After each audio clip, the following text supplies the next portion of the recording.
अस्सलाम वालेकुम फ्रेंड्स, मेरा नाम है जिब्रान अहमद और आप मेरा चैनल देख रहे हैं बिग बर्ड्स लवर्स। उम्मीद करते हैं कि आप और आपके बर्ड्स बिल्कुल ठीक ठाक होंगे। लास्ट मैंने एक वीडियो बनाई थी जो मैंने अफ्रीकन ग्रे के बारे में जो है वो ब्रीडिंग टेक्निक्स और टिप्स शेयर की थी। बहुत बहुत शुक्रिया, आप दोस्तों ने बहुत जो है वो उस वीडियो को पसंद किया और बहुत से दोस्तों को फ़ायदा भी हुआ। मुझे मैसेजेस दोस्त करते रहते हैं और बहुत से दोस्तों ने मैसेज किया कि आप जो है वो बहुत से दोस्तों ने कॉर्नियर्स भी लगाए हुए हैं और उनके पास कोई अच्छी ब्रीड नहीं आ रही, वो ब्रीड नहीं कर रहे। तो इस पे भी जो है वो आप कोई ब्रीडिंग टेक्निक्स और ट्रिक्स शेयर करें। मैंने भी जो है वो कॉर्नर्स लगाए हुए हैं, जो आप मेरे पीछे एक रूम देख रहे हैं, इसमें सारे जो है वो जितने भी कॉर्नर्स ही लगे हुए हैं। मुख्तलिफ कॉर्नर्स लगाने का मकसद ये होता है कि आप जो है वो डिफरेंट कलर्स को जो है वो एंजॉय करें। कुछ दोस्तों ने एक ही तरह के कॉर्नर्स लगाए हुए हैं, हर दोस्त की अपनी मर्ज़ी होती है। कुछ जो दोस्त जो हैं वो सन कॉर्नियर का भी पूछ रहे थे कि आप इस पर भी वीडियो बनाएं। बेसिकली कॉर्नियर जो हैं वो एक ही तरह के बर्ड्स हैं, तो इनका जो डाइट प्लान है, इनका जो रखने का तरीका है वो आलमोस्ट सेम ही है। तो बेसिकली मैं स्मॉल कॉर्नर्स पे आज आपसे बात करने वाला हूँ, क्योंकि बहुत से दोस्त जो है वो अंडों के लिए जो है वो स्मॉल कॉर्नर्स लगाए हुए हैं और उनके पास जो है वो अभी ब्रीड नहीं आ रही और आधे से ज़्यादा सीज़न अभी ख़त्म हो चुका हुआ है। तो अभी जो है वो मैं जो है डिटेल में जो है वो वीडियो के एंड पे मैं जो है वो आपको लिंक दूंगा, जिसमें मैंने स्मॉल कॉर्नर्स पे डिटेल में वीडियो बनाई हुई है, वो आप वीडियो देख सकते हैं। तो आज जो है वो मैं आपसे ब्रीडिंग जो है ना टिप्स और ट्रिक्स जो है वो आपसे शेयर करने वाला हूँ। तो जनाब, सबसे पहले तो आपने जो है, जैसा कि मैंने आपको अफ्रीकन ग्रे की भी वीडियो में बताया था कि आपने जो है वो टिक कर लेना है कि ये चीज़ें आपकी बिल्कुल एक्यूरेट हैं। अगर वो आपने वीडियो नहीं देखी तो ऊपर एक लिंक आ रहा है, उस पर आप क्लिक करके देख सकते हैं। तो जनाब, इसमें जो है वो सबसे पहली जो ज़रूरी चीज़ ये है कि इसमें जेंडर का कंफर्म होना बहुत ज़्यादा ज़रूरी है। हम जो है वो जब बर्ड्स बाय करते हैं, अक्सर मेरे साथ भी ऐसा होता है कि यार मैं एक जो है वो एक पेयर बाय किया और मेरी आदत है कि मैं आते साथ ही उसका जो है वो मस्ट डीएनए करवाता हूँ। चाहे उसका जितने मर्जी पेपर हो, चाहे वो मैंने कितने ही क्लोज फ्रेंड से ना लिया हो, मैं उसके डीएनए मस्ट करवाने होते हैं। तो मेरे साथ भी ऐसा हुआ कि मैंने बर्ड्स बाय किए, वो पेयर थे और जब मैंने डीएनए करवाए तो वो दोनों फीमेल्स निकली। तो याद रखें कि जब भी आपने बर्ड्स बाय करने हैं, चाहे आप पट्ठे लें, चाहे आप ब्रीडर पेयर लें, चाहे कंफर्म ब्रीडर पेयर लें, आपने उनके डीएनए करवा के अपने रिकॉर्ड में रख लेने हैं और मेक श्योर कर लेना है कि वो आपके दोनों जो है वो मेल फीमेल ही हैं। ये कंफर्म करना बहुत से पहला जो जिसकी की है ना, सबसे पहले इसकी ब्रीडिंग की, वो ये है। उसके बाद आ जाती है इनकी एज, ब्रीडिंग एज। कभी कभार ऐसा भी होता है कि कुछ लोगों के लास्ट सीज़न के पट्ठे निकले होते हैं और वो जो है वो सेल कर देते हैं और हम उनको आते साथ ही बॉक्स लगा देते हैं और वो कॉर्नियर्स की आदत है कि वो बॉक्स में भी जो है वो चले जाते हैं। और दो मेल अगर आपने एक एज में छोड़े हैं तो वो भी जो है ऐसी वही हरकतें करेंगे जो एक बॉन्डेड पेयर करता है, जो एक दूसरे को खारिज करना, एक दूसरे के साथ एक दूसरे को फीड करवाना। दो फीमेल्स भी हो तब भी आपको यही देखने को मिलेगा, आपको देखने में यही लगेगा कि ये एक जोड़ा है। बेसिकली वो जोड़ा होता नहीं है। और इनकी मेल, जैसे मैंने अफ्रीकन ग्रे में बताया था कि दूर से देख के बंदा पहचान जाता है कि हाँ यार ये मेल है ये फीमेल, तो कॉर्नर्स में जो है वो ऐसा नहीं पता चलता। उसके लिए आपको उसका डीएनए ही करवाना पड़ता है। एक और तरीका है, लेकिन उसमें जो है अगर पट्ठे हों तो उसमें कुछ दोस्त जो हैं वो मार खा जाते हैं, लेकिन अगर कोई एक्सपर्ट हो तो वो देख के बता सकता है। उसके जैसे हम लव बर्ड्स के जो हम जोड़ चेक करते हैं, उनकी जो उनकी जो वेंट वाली जगह होती है वहाँ पे हड्डियाँ होती हैं, दो हड्डियाँ होती हैं, वो हम चेक करते हैं उंगली लगा के। अगर तो बहुत टाइट और नुकीली हो तो वो मेल होते हैं, और अगर थोड़ी खुली या कर्व में हो तो वो फीमेल होती है। तो ये भी एक टेक्निक होती है जिसको हम आइडिया चेक कर लेते हैं कि हाँ यार ये पेयर ही है। लेकिन फिर भी मैं लास्ट वीडियो में यही कहा था, इसमें भी कहूँगा कि वीडियो का जो बर्ड्स का डीएनए है वो करवाना ज़रूरी है। तो ये एक जो है ना, ये जो चीज़ मैंने आपको बताई ये आपने टिक कर लेनी है। जैसे मैंने बताया था कि बर्ड की एज आपने टिक कर लेनी है और बर्ड का जेंडर आपने कंफर्म कर लेना है कि ये कंफर्म जोड़ा ही है और इनकी एज जो है वो पूरी है।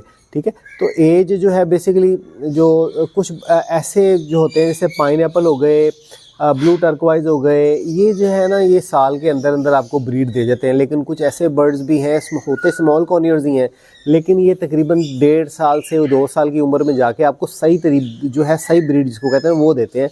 कभी कभार कुछ लोगों के पास चल भी जाते हैं, अगर आपने कोई अच्छा डाइट प्लान रखा हुआ है, उनको अच्छी फ्लाइट दी हुई है तो वो चल जाते हैं। जैसा कि जो क्रिम्सन बैलिड है मैंने लगाए हुए, क्रिम्सन बैलिड आप बड़े खूबसूरत बर्ड्स हैं, लेकिन मैंने ये देखा कि ये जो है ना तकरीबन 1.5 साल के बाद जो है ना वो आपको ब्रीड देना शुरू करते हैं। इसी तरह जो सनचिक हैं, जो लटीनो सनचिक हैं, कोशिश करें कि इनकी उम्र 1.5 साल हो तो तभी आप इनको ब्रीड पे लगाएं। तो ये एज का जो है ना ये भी कंफर्म होना बहुत ज़रूरी है कि आपने बहुत छोटे पट्टे तो नहीं लगाए हुए, आप उनको ब्रीडिंग वाइटामिन देते जा रहे हैं, हर चीज़ आप प्रोवाइड कर रहे हैं लेकिन वो ब्रीड नहीं कर रहे। तो ये बहुत अहम चीज़ें हैं जो मैं आपको बता रहा हूँ, आपने टिक करते जाना है। ये बहुत अहम चीज़ें हैं और यही अगर आप इन पे फोकस करेंगे तो तभी आपको जो है वो आपके बर्ड ब्रीड करेंगे। अदरवाइज़ अगर छोटी उम्र में बर्ड ब्रीड कर दे तो इनफर्टिलिटी का सामना, अंडों की तादाद का कम आना, अंडों का साइज़ बहुत छोटा आना, तो ये चीज़ें आपने चेक कर लेनी है। अब आ जाते हैं जनाब इनकी जो बहुत अहम, इसके बाद जो सबसे अहम चीज़ है जो इसके बाद है, जो 2 चीज़ें आपको बताई हैं उसके बाद, वो है कि आपने देख लेना है कि इसमें जो है ना आपने अगर स्मॉल कॉर्नियर्स लगाए हुए हैं तो आपको पता होना चाहिए कि ये इसमें डेफिशिएंसी किस चीज़ की होती है, जिसकी वजह से बहुत से लोगों की जो पास जो जोड़े लगे होते हैं उनमें से फीमेल जो है वो एग बाइंडिंग से मर जाती हैं। बहुत से लोगों के पास एग बाइंडिंग का इशू आता है और स्मॉल कॉर्नियर्स में जो फीमेल्स होती हैं वो शॉर्ट होती हैं और मेल जो है वो ज़्यादा होते हैं। जब भी आपको ब्रीड आएगी उसमें मेल की तादाद ज़्यादा होगी, फीमेल की तादाद कम होगी। तो इसमें जो है एग बाइंडिंग की वजह से मर जाती है, क्योंकि हमें पता नहीं होता कि इसकी क्या डेफिशिएंसी है, हमें क्या किस मिकदार में क्या देना चाहिए। तो याद रखें कि जितने भी स्मॉल कॉर्नियर्स हैं या जितने भी आपके दूसरे कॉर्नियर्स हैं, चाहे सन कॉर्नियर्स हैं, स्मॉल कॉर्नियर्स हैं, ये बेसिकली कैल्शियम की इनको डेफिशिएंसी होती है, जिसमें हमने इनको अच्छा कैल्शियम देना होता है। कोशिश करें कि अगर आपको एक्सपेंसिव बर्ड है तो इम्पोर्टेड दें, और अगर पोल्ट्री के आप दे रहे हैं तो उसकी डोज को डबल करके दें। मिसाल के तौर पर अगर रिकमेंडेड है कि आपने 1 लीटर में 1 ml डालना है तो आप 1 लीटर में 2 से 3 ml डालें, ठीक है। और दौरानी है इसका हफ्ते में 4 दिन होना चाहिए। कैल्शियम का अगर आप स्पेशली अगर आप एग्स जो है ना उनसे लेना चाह रहे हैं और एग सेल करना चाह रहे हैं तो हफ्ते में 4 दिन आपको कैल्शियम देना है। तो सबसे पहले कैल्शियम इसकी डेफिशिएंसी होती है, ये आपने ज़हन में रखना है। उसके बाद ये बेसिकली हाई फैट बर्ड्स है। हाई फैट बर्ड्स को जो है थोड़ी सी हमें फ़ैट भी देनी पड़ती है। जैसा कि मैंने आपको अफ्रीकन ग्रे का बताया था कि मैं उनको जो है वो पीनट्स और पैलेट्स जो है ऑयल वाले जो है ना वो मैं इनको सर्व करता हूँ। तो जब वो अच्छी तरह से पैलेट्स और पीनट खा लेते हैं और उसका चूरा चूरा कर देते हैं तो वो चूरा जो है वो मैं इनके सॉफ्ट फूड में ऐड कर देता हूँ। तो बेसिकली वो पैलेट्स भी जो हैं हाई एनर्जी पैलेट्स हैं, हाई फैट वाले पैलेट्स हैं, तो वो और पीनट जो है ना वो मैं इनके सॉफ्ट फूड में जो भी इनको सर्व करता हूँ वो ऐड कर देता हूँ। तो ये बेसिकली हाई फैट बर्ड हैं और आपको इनका ट्रीटमेंट ऐसे करना है जैसे हम जो फैट वाले बर्ड्स होते हैं उनको हम देते हैं, ठीक है। तो हाई कैल्शियम, हाई फैट और तीसरा हाई प्रोटीन। बेसिकली इनको प्रोटीन की भी ज़्यादा ज़रूरत होती है क्योंकि ये थोड़ा अग्रेसिव होता है। तो हमें कोशिश यही करते हैं कि इनको जो जैसा कि बहुत सी चीज़ों में प्रोटीन होती है, हम जो है वो एक्स्ट्रा सोर्स ऑफ प्रोटीन देने की कोशिश करते हैं, जिसमें जो एनिमल बेस्ड प्रोटीन होती है जैसा कि हम झींगा और इस तरह की जो चीज़ें देते हैं, तो इससे बर्ड बहुत ज़्यादा अग्रेसिव हो जाता है और अपने अंडे तोड़ना शुरू कर देता है या अपने बच्चों को मारना शुरू कर देता है, अपने बच्चों के पाँव को कुतर देता है। तो आपने जो है वो ऐसी प्रोटीन सोर्स नहीं देना जैसे कि केकड़े का पाउडर, झींगे का पाउडर और जो इस तरह की जो चीज़ें होती हैं, मछली का चूरा, इस तरह की चीज़ें आपने कॉर्नियर्स को नहीं देनी। बहुत से दोस्त कहते हैं कि आप डेले तो बड़ा ज़बरदस्त ब्रीड करेगा, तो आपने ऐसी हरकतें नहीं करनी, उससे बर्ड ख़राब हो जाता है। तो फिर हमने प्रोटीन में क्या देना है, इसमें प्रोटीन में आप जो है जैसा कि आप अंडा ब्रेड डालते हैं तो एग में बेहतरीन प्रोटीन है। इसके अलावा जो हम सोक सीड्स डालते हैं, सोक सीड्स में लाल लोबिया बेहतरीन प्रोटीन है, काले चने बेहतरीन प्रोटीन है। मैं स्पेशली मूंग की दाल के जो स्प्राउट्स होते हैं वो बना के देता हूँ, उसमें भी बेहतरीन प्रोटीन है। इसके अलावा जो आप दाना सर्व कर रहे हैं उसमें भी प्रोटीन है, जैसा कि कनेरी सीड है। अब कनेरी सीड जो इसमें जो हम जो उनको दाना डालते हैं उसका भी बेहतरीन तरीका ब्रीडिंग सीज़न में, स्पेशली ब्रीडिंग सीज़न की मैं बात कर रहा हूँ कि ये जो 4-5 महीने होते हैं इसमें आपने कंजूसी बिल्कुल भी नहीं करनी। आपने जो है वो जब ब्रीडिंग सीज़न में जब आपने इनको दाना डालना है, तो जब भी हम अपने बर्ड्स को जब दाना डालते हैं तो जैसा कि वीडियो में भी देख रहे हैं कि जैसे ही इनको दाना डलता है तो इसके ऊपर एक्स्ट्रा से जो है ना वो कनेरी सीड की टॉपिंग कर दी जाती है। तो जब भी इनको फ्रेश दाना आपने हर रोज़ डालना है या एक दिन छोड़ के एक दिन डालना है, आपने कनेरी सीड की अच्छी मिकदार में इनकी टॉपिंग करनी है।